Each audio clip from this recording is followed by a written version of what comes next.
What's the story about the 30th birthday? I remember because that was in the window of the 2 to 3 years to live. I think I was diagnosed at 28 and I was told I would have 2 to 3 years to live. And so they had a surprise party for me, which was like, I'm talking about my babysitter I had when I was in kindergarten was there. And like every person who knew me seemed to show up and was invited because they were like, he's probably going to be dead by 31, so might want to come see him now, was sort of the way it was presented to people. And so people came. Amazing. The gifts were staggering. Oh my God. Yeah, people, it was like really beautiful who came and everything. I realized when I walked in the room, instead of everyone going, surprise, and being like, yay, everyone was crying. Because what I didn't know is my mom had a fight with my partner at the time, Eddie. And right before everyone walked in, and she had brought, she had brought her tuna salad that I love. And Eddie had done a Chinese, which is my favorite kind of food, a Chinese like buffet. So he's trying to tell my mom, look, I know Joel loves it, but tomorrow we can serve it at brunch. It doesn't really go with Chinese food. And they're screaming at each other. And my mom yells, he's going to be dead by his 35th birthday. I want him to have my chicken salad at this birthday. It was always drama. That happened. And then when I walked in minutes later, everyone was like, surprise.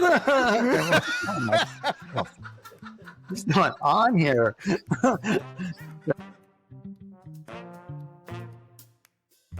Hey, what's up, friends? Welcome to Leaders, Letters, and Legacy, the podcast where the past, present, principle, and purpose all relentlessly collide and inspire. We are thrilled that you are here as we explore the life lessons and the leadership moments that continue to shape the fraternity and sorority experience. Along with my dear friend, Dr. Mary Ann Kale, I'm Scott Fussell, and it is a good day, a really, really good day to tell a great story. Let's go.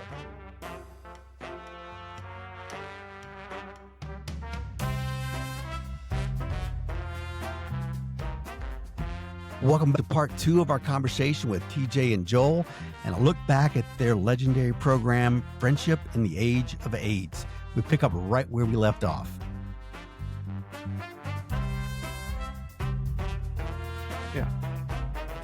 And the interesting piece about it was that watching you guys do the program, you could tell there was this great love between you. And you also still at that point didn't know if your friend was going to live. The ability for you to be able to tell a really heart-wrenching story, right?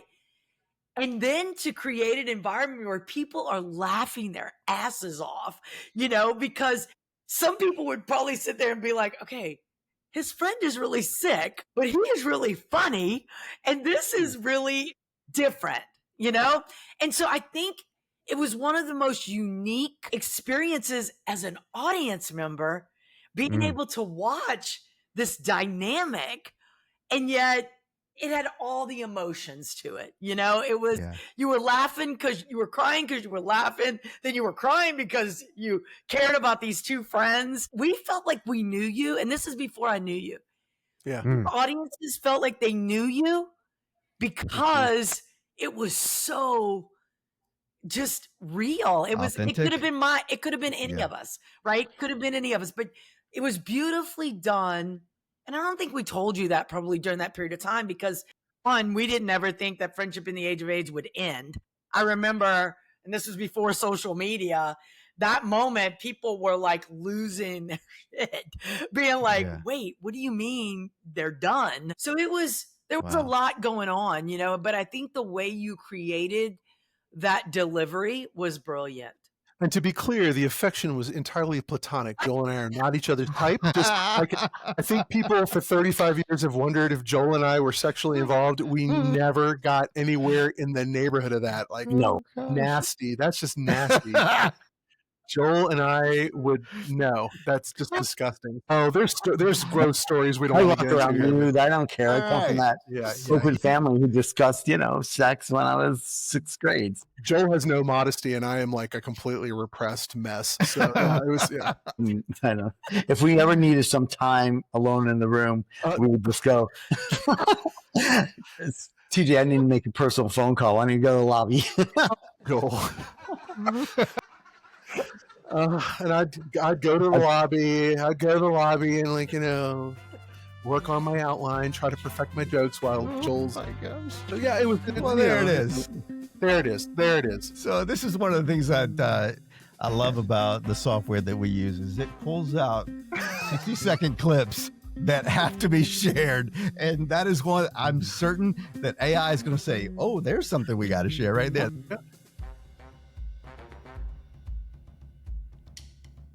And we'll be right back. Scott Fusel's approach to mental health and well-being programming is, shall we say, it's just different. If you're looking for content heavy on the clinical side, Scott's probably not a fit for your organization. However, if you're seeking a refreshingly transparent, application-rich, and shame-free message that places a higher premium on connection than correction, you can now say, I know a guy, and his story sounds really familiar. After the show, head over to scottfuselcoaching.com and check out the many ways Scott can empower you, your family, your community, or your organization with the tools needed to experience true transformation. Scott Fusel Coaching and Consulting, well-being and parenting programming that meets you right where you are. Now back to the show. Hey, Matt, can I ask you a question? Sure. Talk about being a professional on a campus. Yeah. What was it like to bring TJ and Joel to campus? What were your students' reaction? Yeah, well, and in that period of time, campuses really didn't know, especially in the fraternity and sorority space, that they needed resources to be able to pay professionals to come to campus. And it was a tricky time, right? So I went back to campus after hearing them speak, and I think it might have taken me a year, but we wanted to do a week-long AIDS education experience. And so wanted to talk to the populations that we felt needed to be heard and seen, needed to talk about, could we do this? And how would it be received? Because the community was going to have an opinion, because this is a small college town. We wanted to be on the radio. But the other piece of it was the AIDS quilt had just traveled to Washington, D.C. And seeing those clips on TV, having been able to be, watch Joel and TJ on this journey, and they'll tell you the events that followed up. It was so impactful. So I didn't know if we could get part of the quilt brought to Southeastern to be in the room when Joel and TJ came to speak.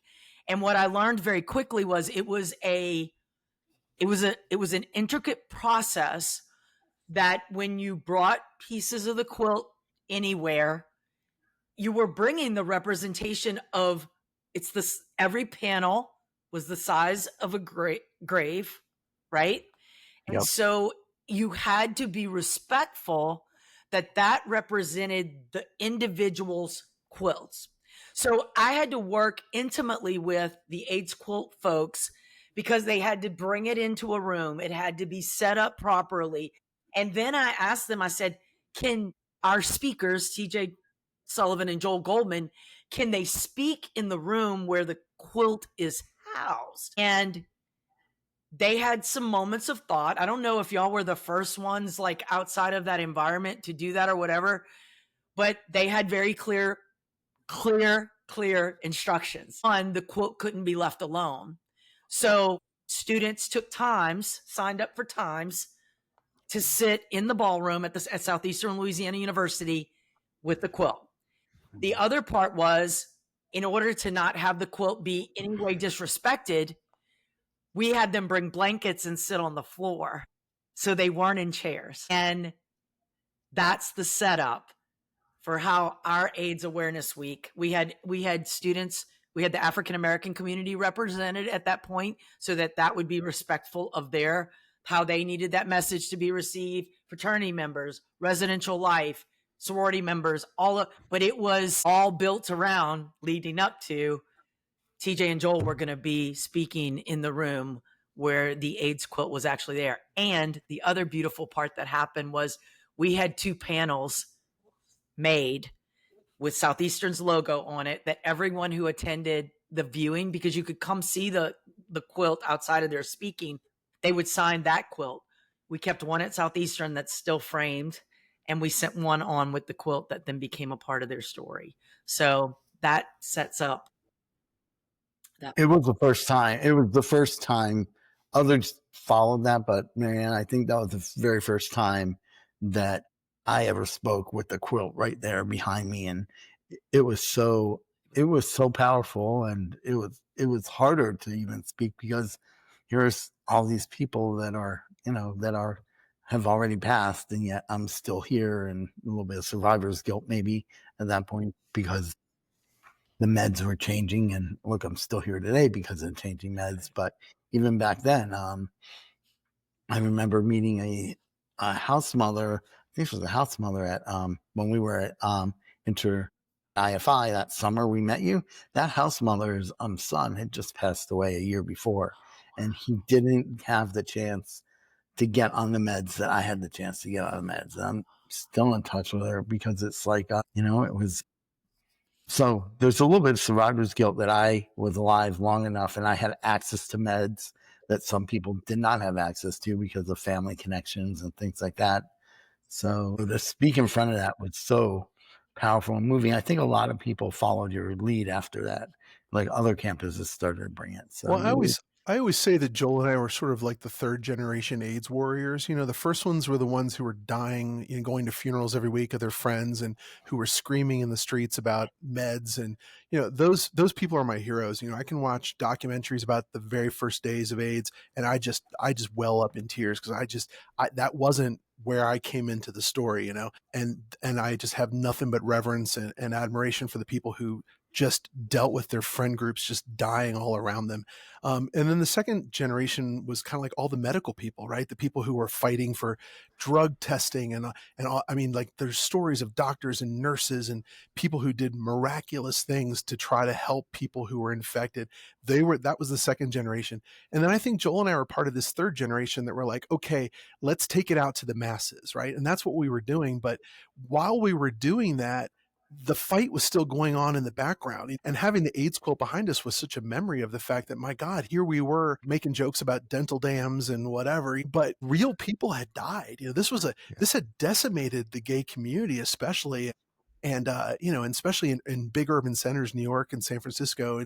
But we had to remember, here we were talking in Kearney, Nebraska, trying to get people to actually care about this. And so we had our place in the overall fight, but it was definitely, I frequently felt like, I needed to be out screaming in the streets too, but that wasn't our role. Our role was to make 1.5 million students know what the hell a dental dam was, or to negotiate with, their boyfriend, when things were getting in gear, to get their asses up and walk across the room and get that condom, and that's what our role was.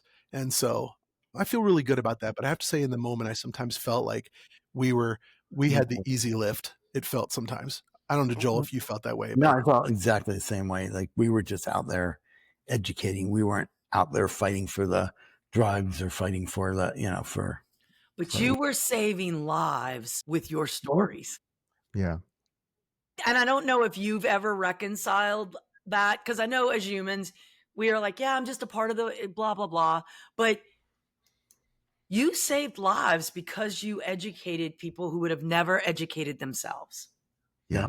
Period. And there are great stories like you can share about University of South Florida in Tampa. Yeah. We went there one year. The first year we went there, it was for a Greek thing.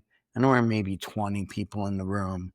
And at the end of at the end of that program, someone came up to me with a Sigma Chi pledge at the time, and he said, I've had HIV for X amount of years, and I'm pledging Sigma Chi, and I've never told my brothers, and hearing you makes me feel like if I'm gonna be accepted here, I need to share it.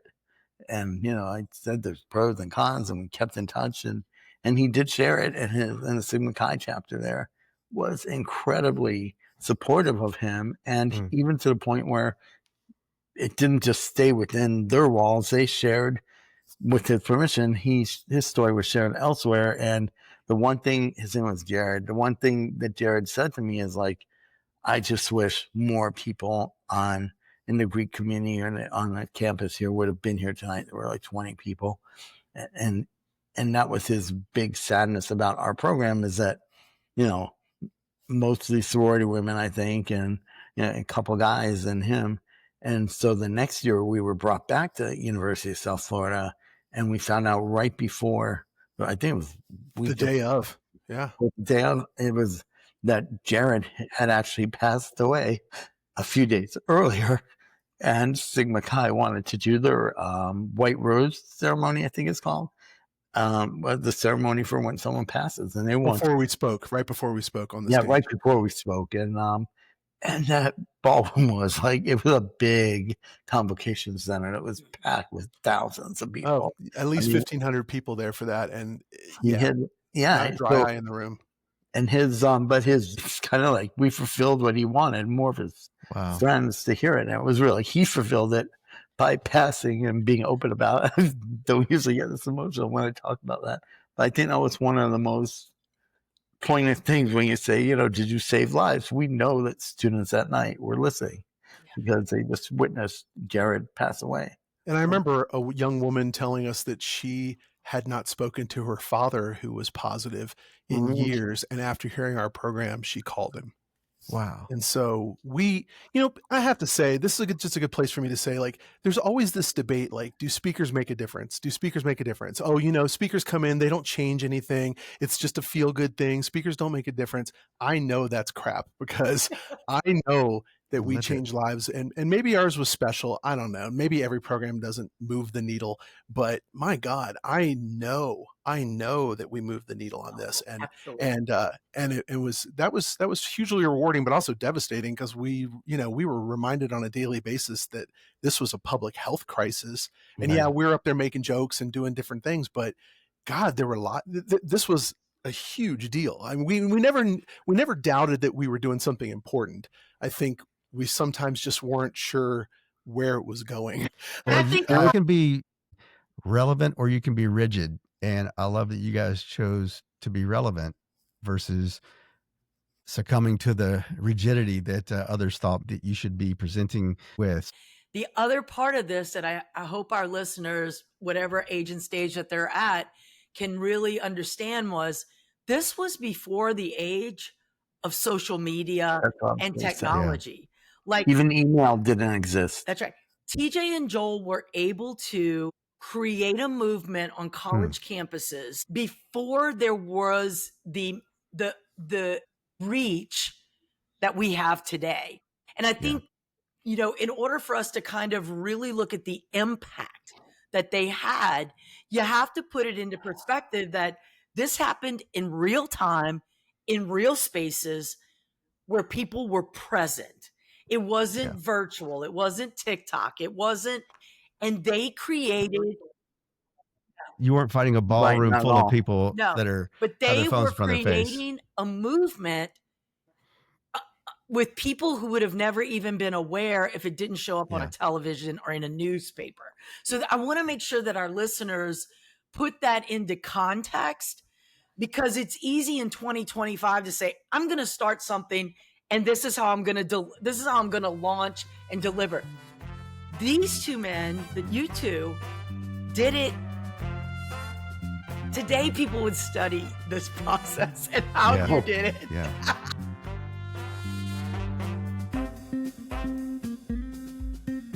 And we'll be right back.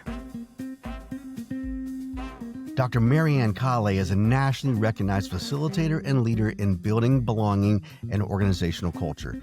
With over 25 years of experience in higher ed and strategic initiatives, Marianne empowers teams and communities to feel seen, valued, and connected. Her work blends story, research, music, and heart to bring people together around purpose and identity. To learn more about how Dr. Kale can help your organization or community build belonging and connection, strengthening and cultivating a values-based culture, go to maryannkale.com. Now back to the show.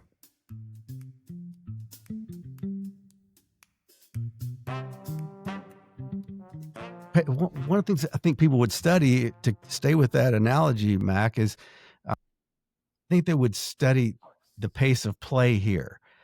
the fact that you had 20 young people show up to your program one year, and then the next year, thousands, spoke to the pace with which you were reaching people and the pace with which Jared's story was reaching people locally. So I think what I'd love for you to maybe expand on is when you think back to that 8-year window, how much did things change uh, with uh, with awareness, with medication, with people having an open ear and open heart to hear and accept either a friend's or loved one's diagnosis, or maybe just somebody coming to share information.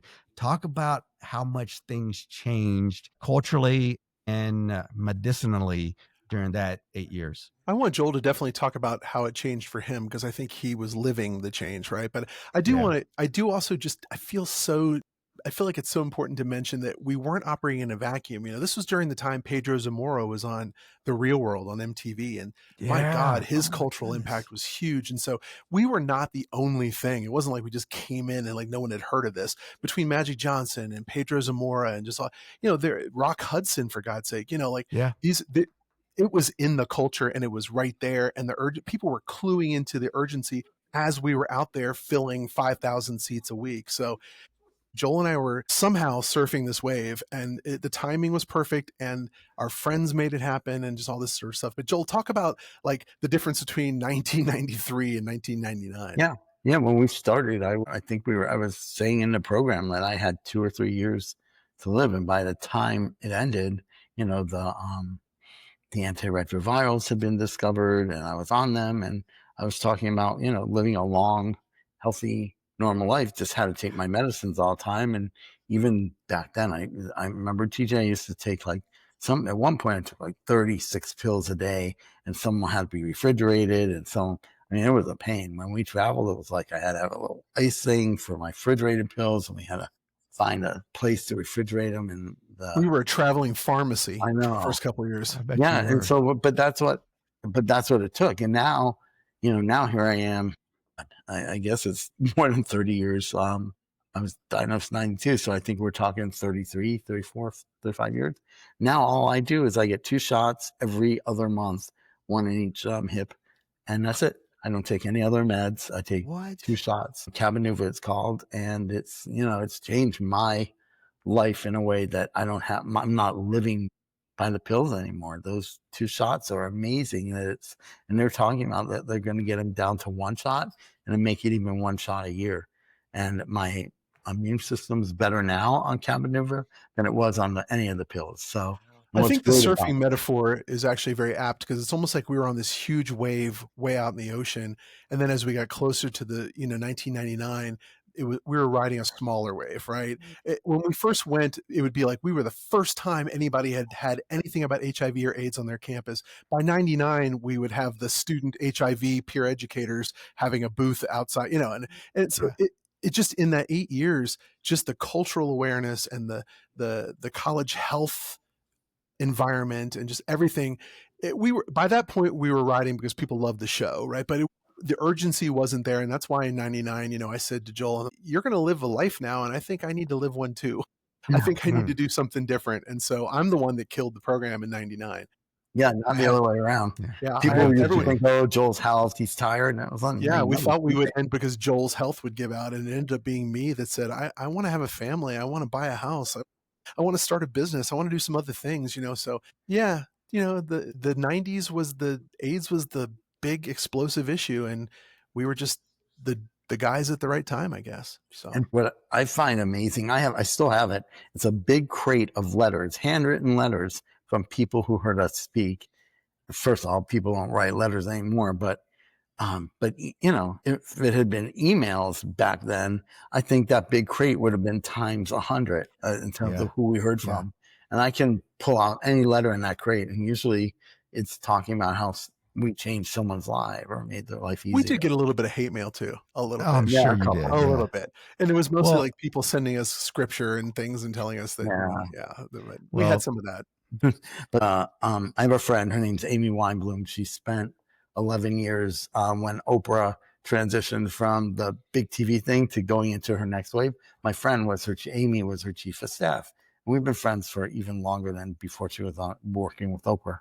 And she was moving because she was having kids and she was trying to clear out a room for the baby. And she started to find her college stuff.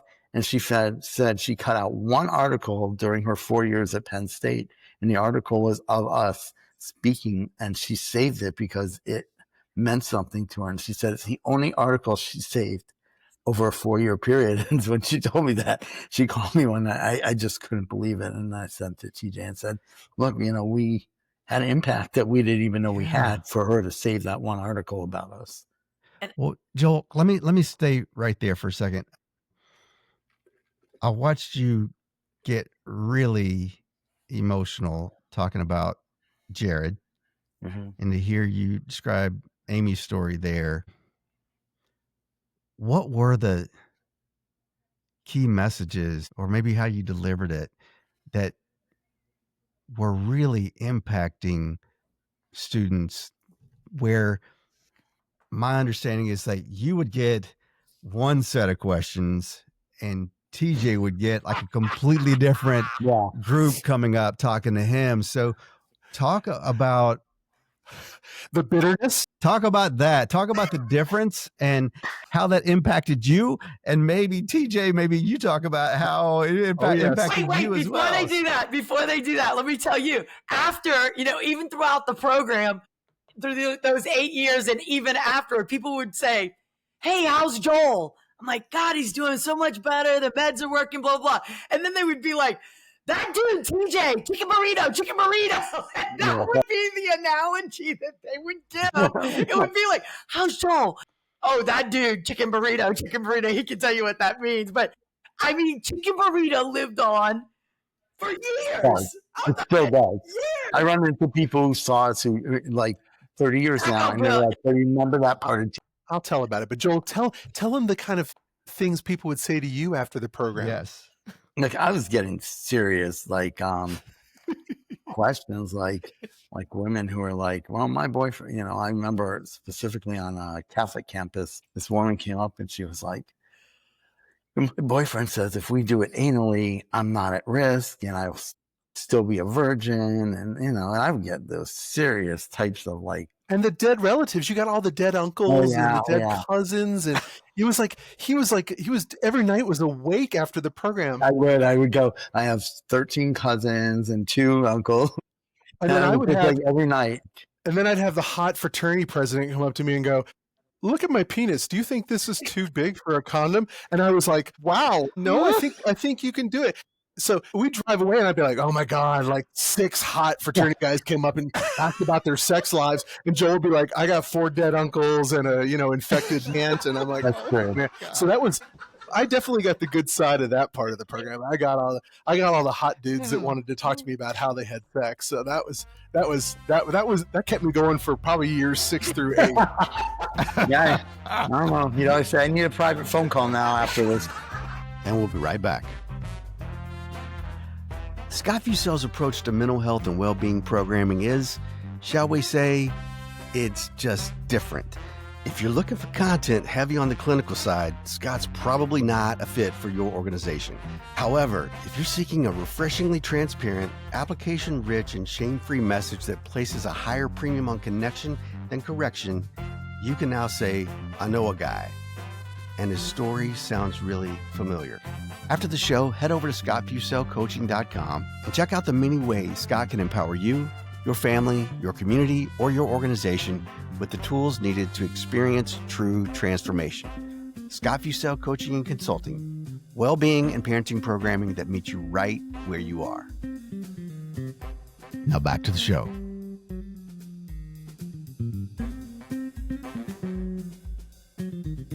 I'm afraid.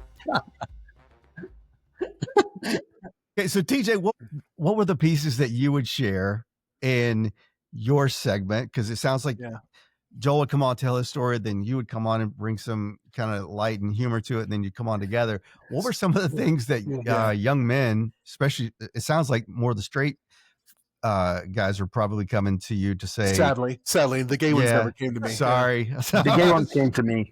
Yeah. Yeah. Yeah. So my part of the program, Joel's was his story, right? His was very much the personal testimonial. Then I had 3 things I had to do. So I had to talk about the actual virus, how it was transmitted. So I gave sort of the, like, how does this happen? Like, the not super medical, but like, body fluids and all the different, I would do that part. Then I would talk about, the prevention, like all the things people could do to be safer.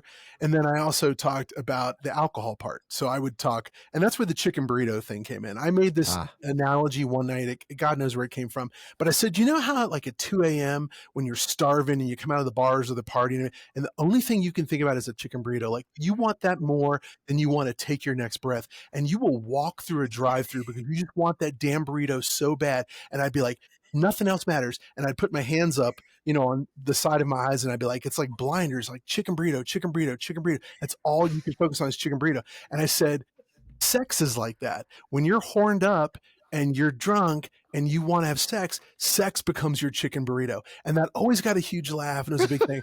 I remember us walking down the Magnificent Mile in Chicago. I swear to God, and across 8 lanes of traffic, someone from the other side screamed, "Hey, chicken burrito!"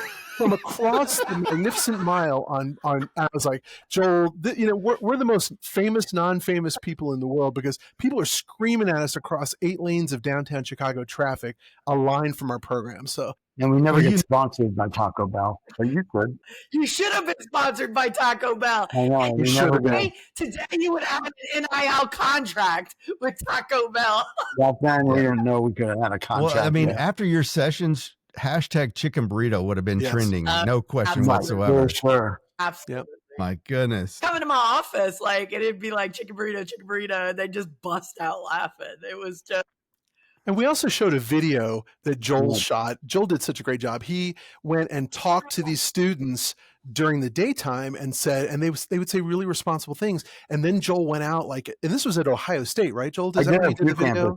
I did Ohio State. I did a couple in New York. Yes. So you would do these on the campus where you were speaking? No. Joel, this was a summer project, and he went out and he, like, at parties, and these dudes and the women would be wasted, and they would say the stupidest things. And so we combined that into a video, and that was a transition between Joel's very heavy personal story. We'd play the video of students saying all this dumb stuff, and then I would come out and do the funny stuff. So, like, it was all very, it was very deliberate, the transitions.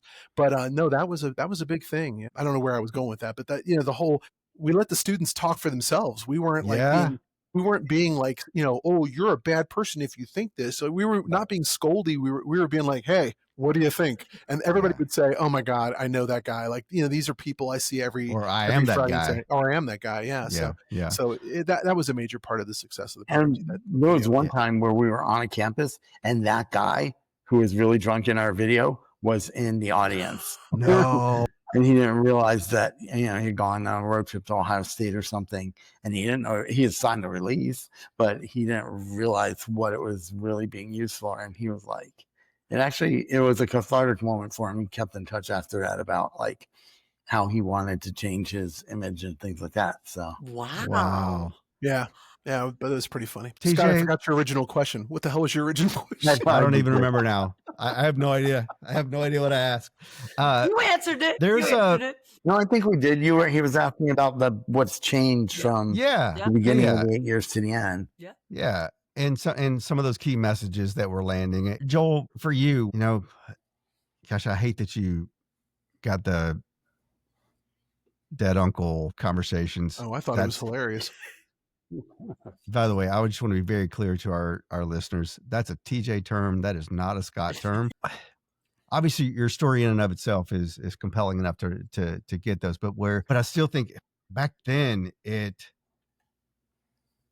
there was still so much fear, and maybe some, like, if you've got a family member, either fear or maybe even embarrassment or some shame involved in that. Stigma. Oh, for sure. Yeah. Well, I'm thinking about this for 2 reasons, because Mac, you talked about the AIDS quilt there had to be somebody with it all the time. And I'm thinking, well, that had to be as much for security reasons as it was respecting that quilt. Yep. And so, Joel, what do you think it was about how and what you shared that made young people say, "Oh man, I've never told anybody about this, but maybe this is the time I need to share it."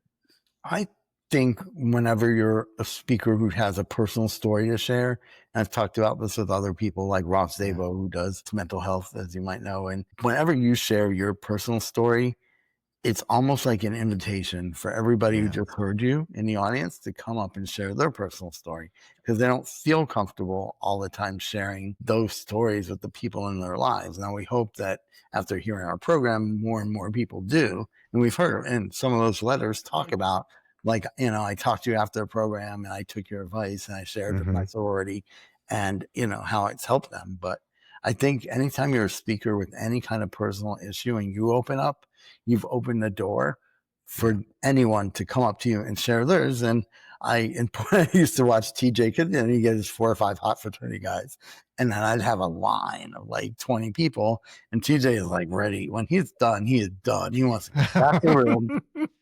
He wants to go to dinner, whatever we're doing, and he would be like, I can't rush these people. This is like, but TJ wasn't getting those long personal stories. But I thought it's important to listen to every single one for as long as it took. Joel was the saint. Let's be clear. Joel, it was Saint Joel for the entire 90s. Saint Joel. That was his price for the dead uncles. And I mean, he was, Joel could do no wrong. Joel was, let's give Joel the Anson Award 2 years after we, let's get Joel, but when did you get it, TJ? 5 years after that. I got it at the end. I got like the consolation, I guess we better acknowledge the other asshole in the program. It was like 5 years later after I got mine. But I think it's important. I think it's important to note that like those first 2-3 years, death was our companion on this journey. We just didn't know. We didn't know when Joel's time would come. We actually had to talk about death and talk about what will happen when you get sick, because Joel was up there every single night talking about being infected with HIV. I don't think that too many people had that. I mean, he had to relive that every single night, even when he wasn't in that mood. We might be in a really good mood all day, and then Joel has to get up there and talk about this like death sentence thing. And he and I had to joke about it in order to get through it. We used to at first to start off very serious, like, "Oh, Joel, what do you want on your quilt someday?" And we talk about that stuff.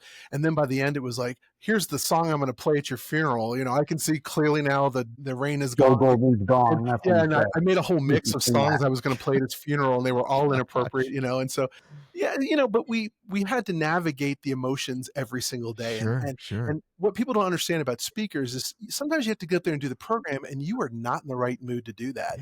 There were days where I was like very sad, very, whatever was going on in my life, and I had to get up there and be funny about condoms. And there'd be times where Joel was feeling really great, and then he had to get up there and talk about becoming infected. And, so that's part of the speaker thing sometimes too, especially for people who talk about serious topics like sexual violence and different things, depression, this, Scott, depression, different things. Sometimes the mood of the program doesn't match where you are that week. Where you are. And so that was definitely a challenge of this, but because we were doing it so much, I think we got really good at it. So Mac and I kind of talked about this when we did opening keynote for FEA Fraternity Executives Association's annual meeting. And I kind of talked about, what do you do to get your mind right before you go up? And we talked about, we both say a little prayer before we head up. And my prayer is always just let me be what they need me to be today. And sometimes some days you only have 70%, but you're just praying that, gosh, just at least let me be able to give the 100% of my 70%. And oftentimes if you show up authentically and your story is a compelling one, 70% is enough, and can be a wildly impactful. Joel, you just brought up just a great point. I can only imagine how overwhelming that had to be, especially early on when I first started doing mental health speaking, and I would tell our family story. It was amazing how many people would come up, even if we were at a farmer's market, just passing out stress balls and flyers. And I was talking to our therapist, and I said, I had no idea how many people would come and share their stories. And she goes, yeah, I probably should have warned you about that. Because once you become a safe place, that's really what you're trying to help people understand they're safe and that they're cared for and they're not alone. And so I can imagine how overwhelming that had to have been, especially when you're going through it yourself. So for champing that out and being what those people needed you to be in those moments, gosh, thank you for doing that.